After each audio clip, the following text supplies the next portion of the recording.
introducing Ralph Okay. after we start. You want to go ahead and start? Okay.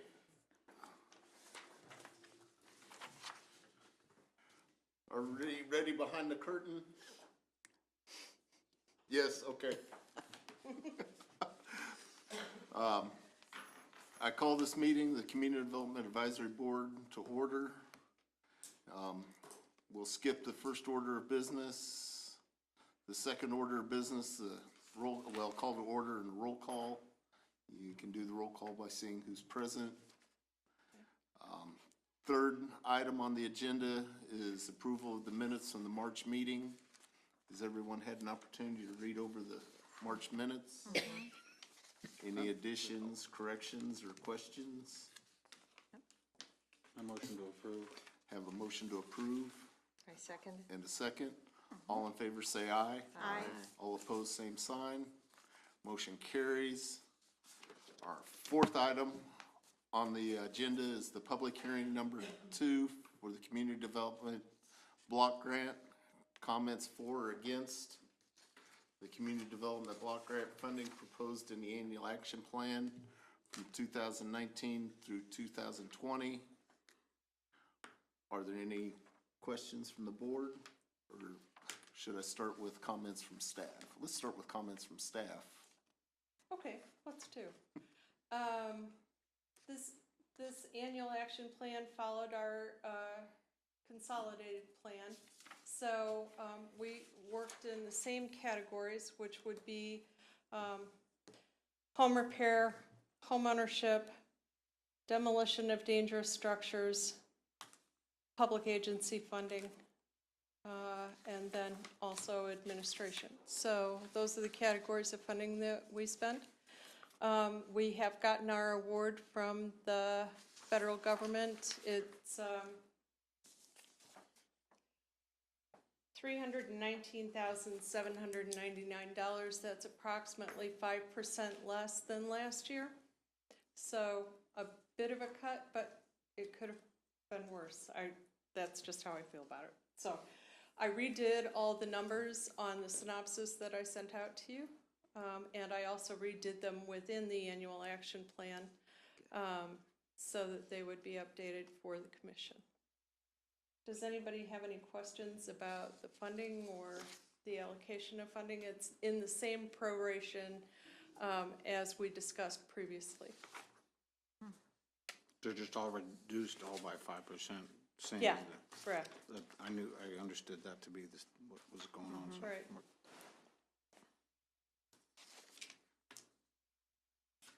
Okay, if there are no more questions, do I have a motion to close the public hearing? I so move. I second it. I have a motion and second to close the public hearing. All in favor say aye. Aye. Opposed, same sign. Motion carries. Let's see. Now, item 5 is a vote to submit the 2019-2020 Annual Action Plan for the Community Development Block Grant to the City Commission for final approval once the actual funds are received and the budget is adjusted accordingly. And it has been adjusted accordingly. Oh, okay. I just forgot to take that part out. That's fine. I try to read. I try not to miss it. That's right, that's right. Okay, do I have a motion to approve the annual action plan? I motion to approve. I second. I have a motion and a second to approve the annual action plan. All in favor say aye. Aye.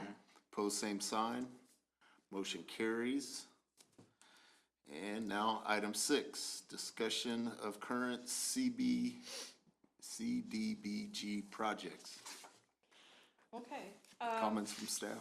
Yeah, comments from staff. I just wanted to let you know kind of where we are at this point in the year.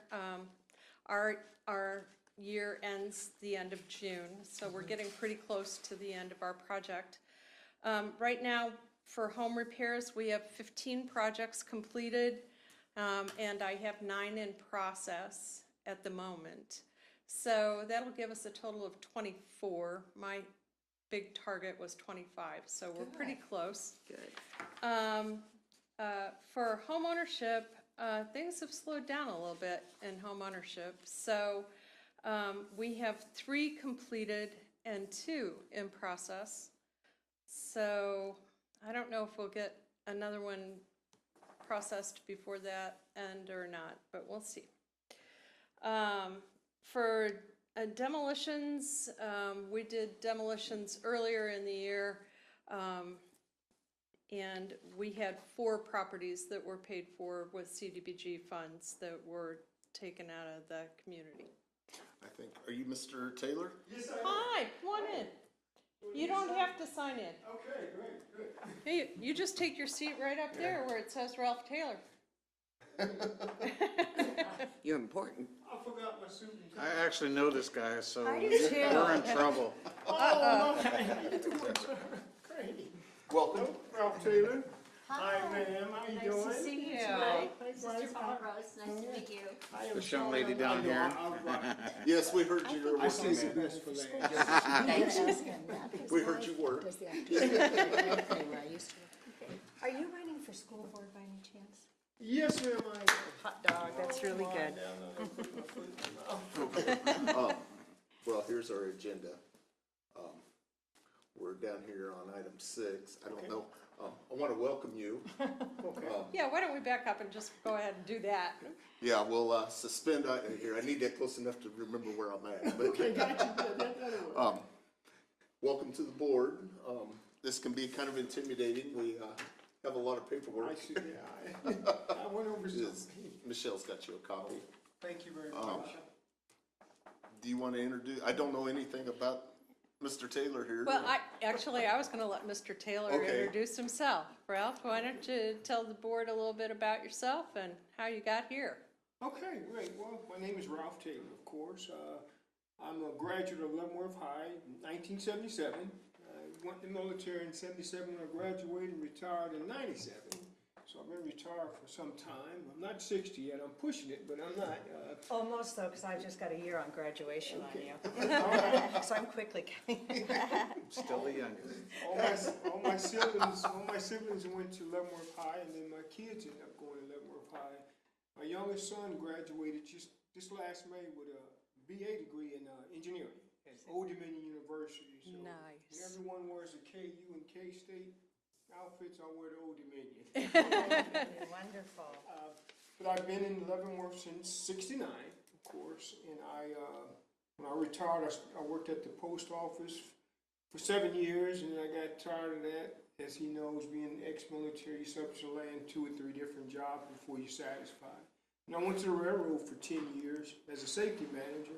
I got tired of traveling once again because I travel a lot in the military, and I finally found a job that really I have therapy. My kids are my therapy, and I'm a school bus driver currently now. So Good for you. that's it in a nutshell. I'm married, of course. I've been married 37 years to the same woman.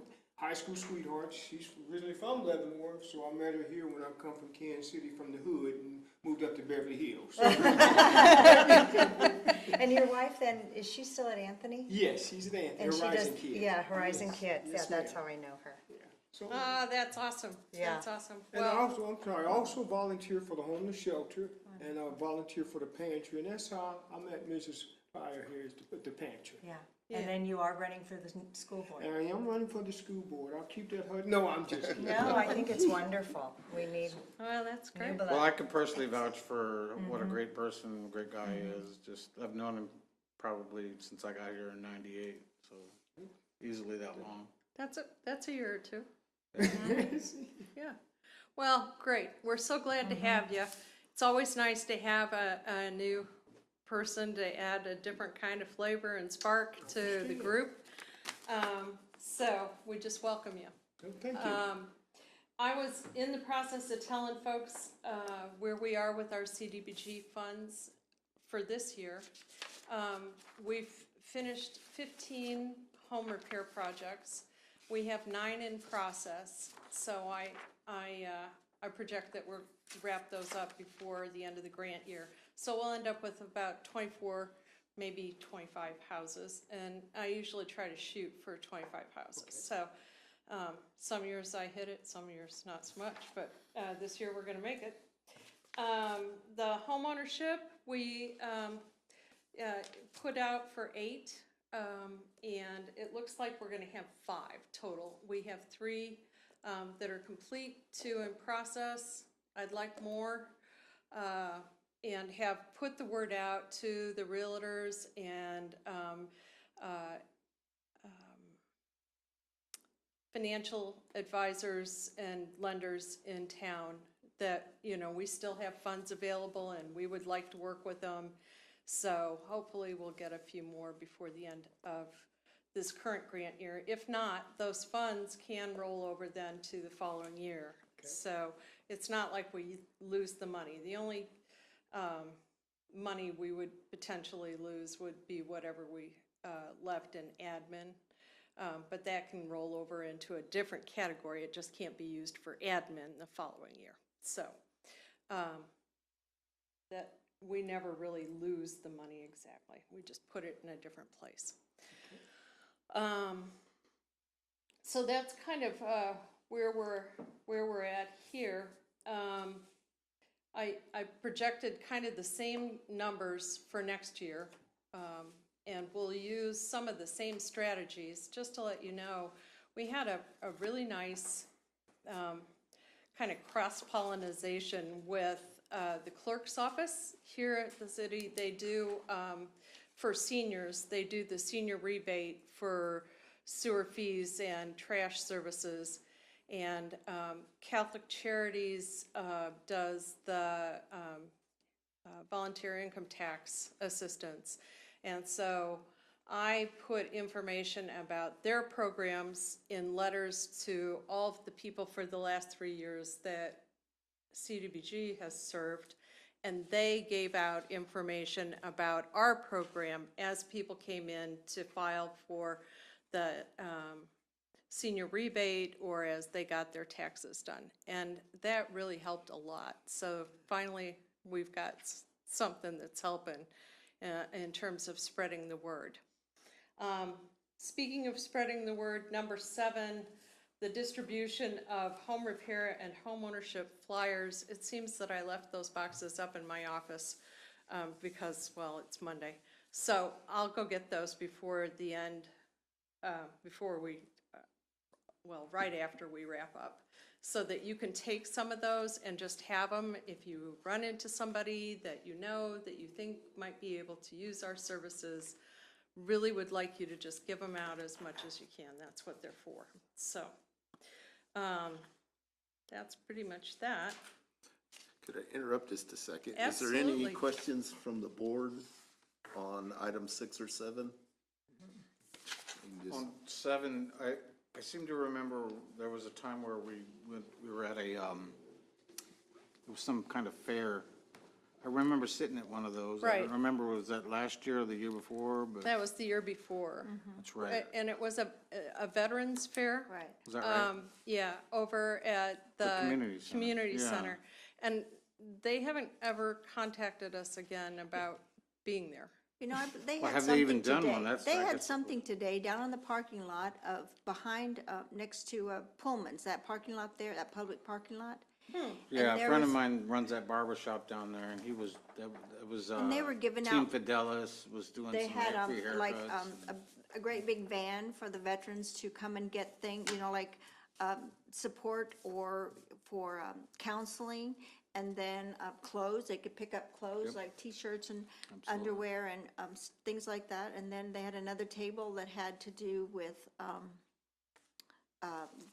just information about community. And then I just was going to Birthright and they were in my way. And so then after I took things to Birthright in that alley, then I went over to see what was going on. Right.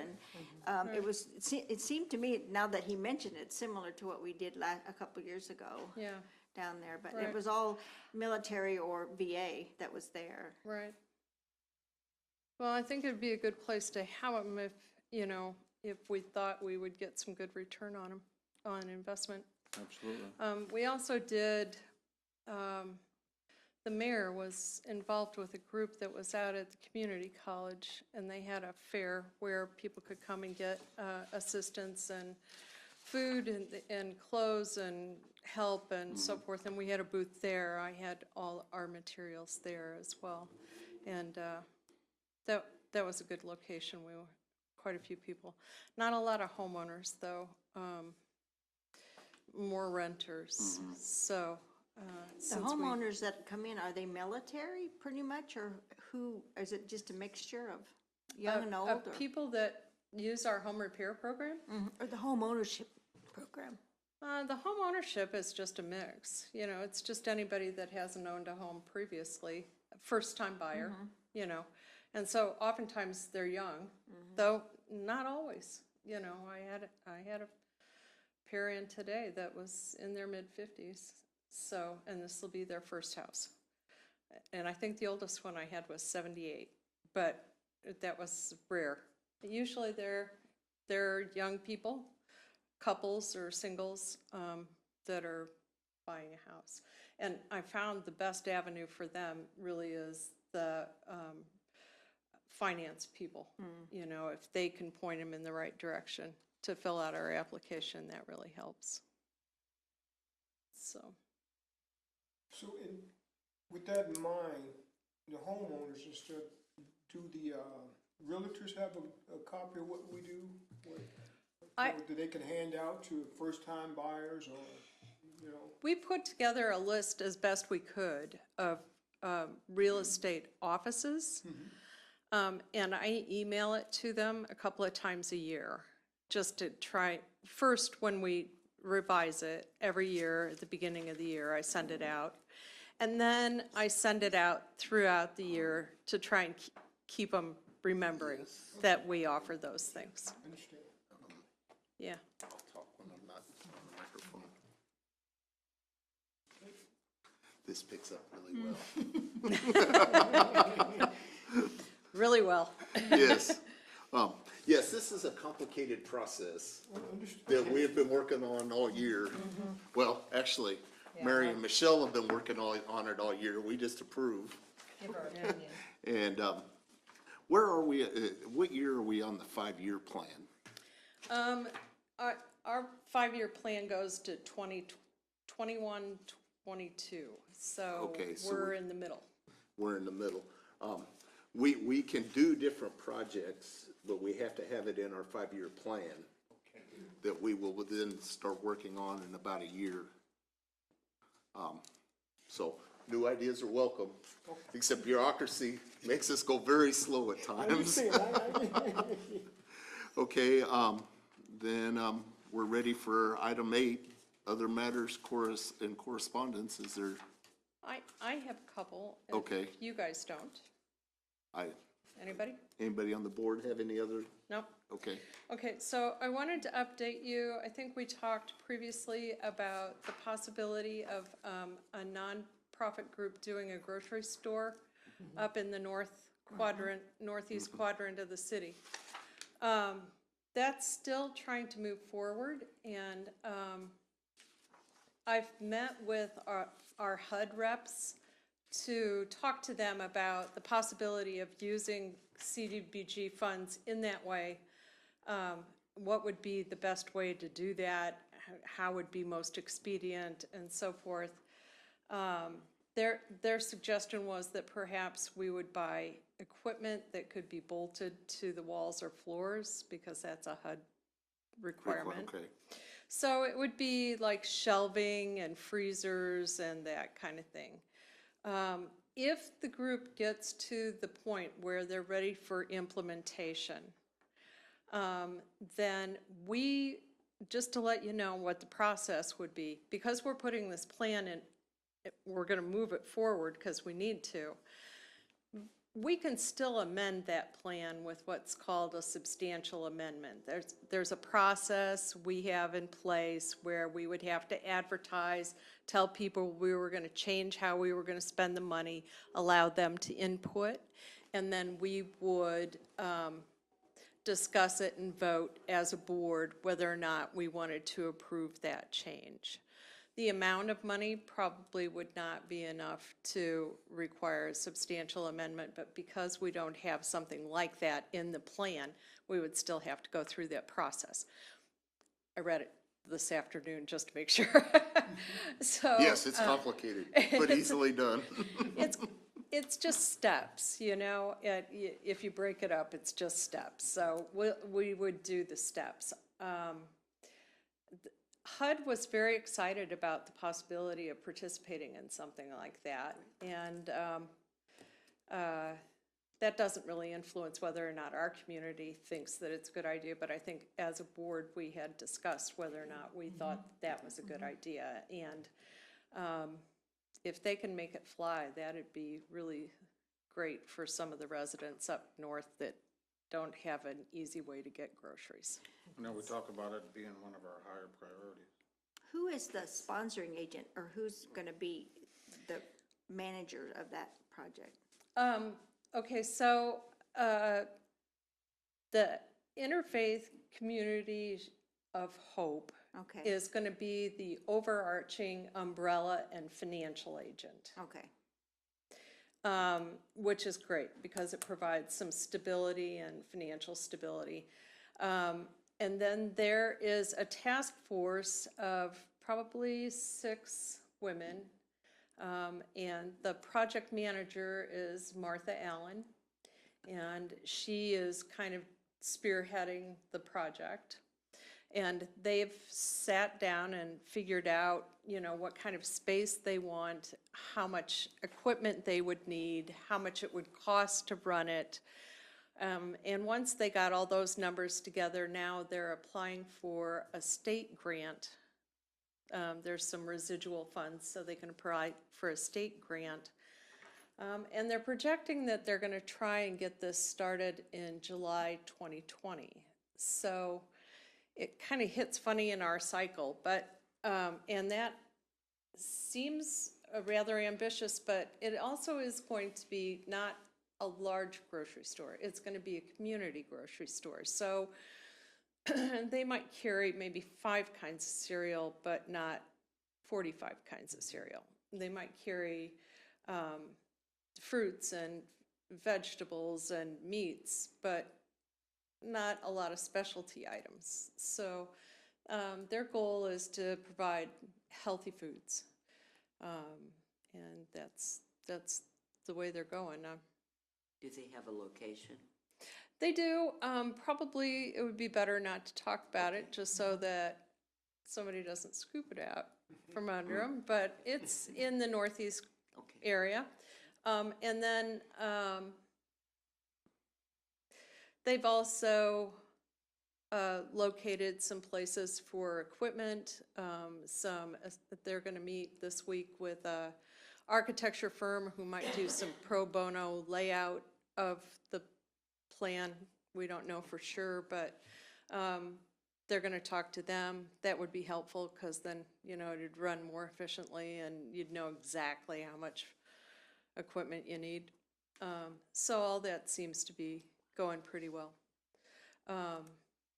And you know, it's amazing what people can do when they put their mind to it. So that's going to be just kind of in our hip pocket until they get to a point where they feel like they're ready to present. They did come and talk to the city commission last commission meeting, I think it was, or commission meeting before that, at their study session, actually, not the meeting. So that was good because that meant that the commission was interested in hearing about it. They were very positive about the idea, so I think it's on a good path at the moment. So we'll hurry up and wait as a board. The only other thing that I had on my thoughts was if we wanted to discuss our meeting time. We now have 2 board members who would maybe need a little cushion.